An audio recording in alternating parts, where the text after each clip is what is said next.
सांस्कृतिक कार्य संचालनालयाकडून दरवर्षी आयोजित केल्या जाणाऱ्या बालनाट्य स्पर्धेवरून यावर्षी राजकारण रंगलं। परत एकदा हे राजकारण महायुतीतील मित्र पक्षांमध्येच घडतंय।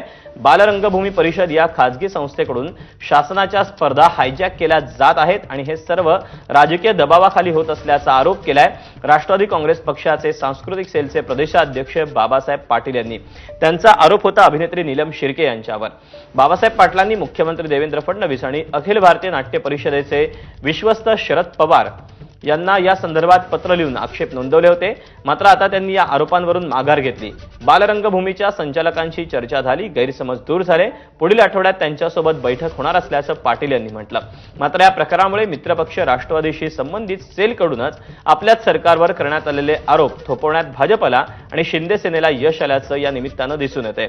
एकीकडे शिवसेनेचे धंगेकर पुण्यात भाजपच्या केंद्रीय राज्यमंत्र्यांना भाजप नेत्यांना लक्ष्य करत असताना ठाण्यात शिवसेना आणि भाजप यांच्यात संबंध कमालीचे ताणले गेले असताना दुसरा मित्रपक्ष राष्ट्रवादीकडून होणारे आरोप मात्र थोपवण्यात भाजप शिवसेनेला यश आल्याचं दिसतंय।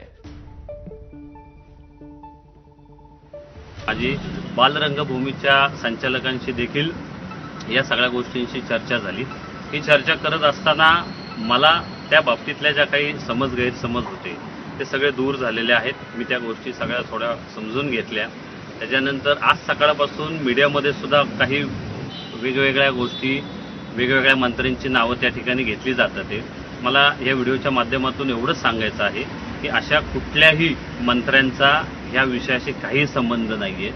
बालरंगभूमी यांच्या संचालकांशी बोलल्यानंतर पुढच्या आठवड्यात त्यांनी मला या सगळ्या विषयांसाठी सविस्तर चर्चा देखील करायला बोलवलेलं आहे।